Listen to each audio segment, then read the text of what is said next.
Ciao a tutti e benvenuti in Appuntamento in Giardino. Ho sistemato una struttura che è quella di una serra a tunnel. Questa struttura l'ho recuperata una o 2 settimane fa e ringrazio Giorgio, Malvina e Anita per avermi dato la possibilità di poter coltivare al riparo le verdure il prossimo anno del mio orticello. Questa è la zona dell'orticello che ho trascurato tutto quest'anno per dare modo anche alla terra di rigenerarsi, anche perché per via del mio fortunio sono rimasto indietro con tante cose, ho deciso di lasciare indietro l'orto, proprio per dare la possibilità al terreno di rigenerarsi un pochettino, visto le diverse coltivazioni negli ultimi anni.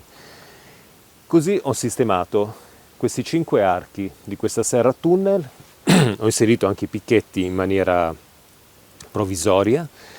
Il prossimo anno poi li sposterò un po' più in là, perché il prossimo anno in primavera farò uno scavo nel perimetro della serra per inserire tutto il telo di nylon anche all'interno del terreno per evitare che sia sollevata poi dal vento. E poi inserirò i picchetti legando il tutto con le corde, creando una struttura robusta. È un esperimento per me, non ho mai avuto una serra, sto facendo delle letture sia su internet che su alcuni libri per cercare di capire come creare una struttura robusta che resista a questi venti intensi che ultimamente arrivano in maniera abbastanza distruttiva qui in Valpellice, ma anche in tante zone. Il vento è diventato veramente un problema in alcuni momenti dell'anno. Se avete dei commenti da darmi riguardo la struttura di una serra a tunnel e la sua sicurezza e come renderla una struttura robusta, io sono molto contento di poterli leggere, così possiamo affrontare insieme l'argomento per potermi appunto dare l'opportunità di creare un qualcosa che resista poi durante tutto l'anno, in modo da poter coltivare finalmente in maniera riparata molti ortaggi che non sopportano ad esempio le basse temperature, il vento o le alte temperature, arieggiando poi la serra nel periodo estivo. Quindi a me piacerebbe tanto avere una serra qui in giardino con l'inserimento di un telo, cercando di dare anche la possibilità poi di poter arieggiare la serra, magari nelle 2 estremità lascerò aperto in modo che l'aria possa circolare per non creare una serra chiusa tipo tropicale, altrimenti sarebbe eccessivo anche per le piante che richiedono il caldo come i pomodori o le melanzane ad esempio o i peperoni.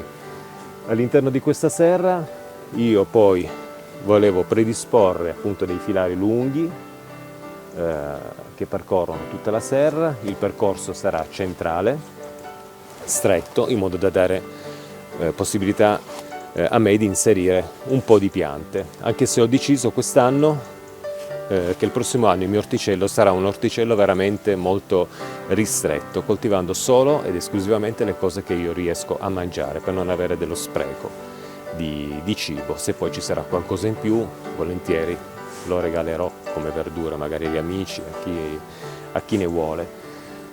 Quindi il prossimo anno, invece di mettere 10 piante di pomodori per poter fare la salsa che non facciamo quasi mai, anzi che non faccio mai, perché la facevo tantissimi anni fa, poi non l'ho più fatta, mi piace mangiare i pomodori raccolti direttamente dalla pianta e farli cuocere così in padella, preferisco questo tipo di cottura, quindi magari per me e Giorgio che siamo in 2, mettiamo che un 4-6 piante di pomodoro sono già abbastanza per poter raccogliere durante l'estate i buonissimi pomodori, magari qualche ciliegino, qualche cuore di bue, senza esagerazione.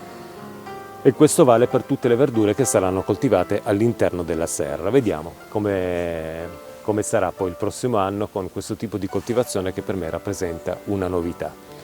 Quindi con questo io vi saluto, era un breve video solo per farvi vedere questo aggiornamento del mio giardino per quello che riguarda l'orticello, di cui ne parlo sempre abbastanza poco perché non sono un grande esperto di coltivazione di verdure nell'orto, ma pian piano sto migliorando di volta in volta anche grazie ai vostri consigli.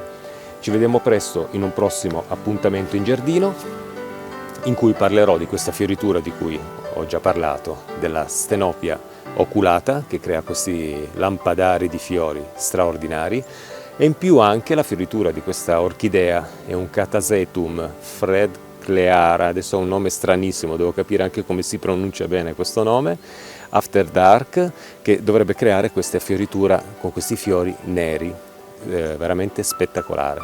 Vediamo nei prossimi video queste fioriture e nel frattempo vi saluto e vi rimando ad un prossimo appuntamento in giardino. Ciao a tutti e grazie. Se avete dei consigli per quello che riguarda la coltivazione in serra, l'inserimento del nylon ed altro, io sono molto curioso di leggerli per poter creare una struttura robusta anche grazie al vostro aiuto.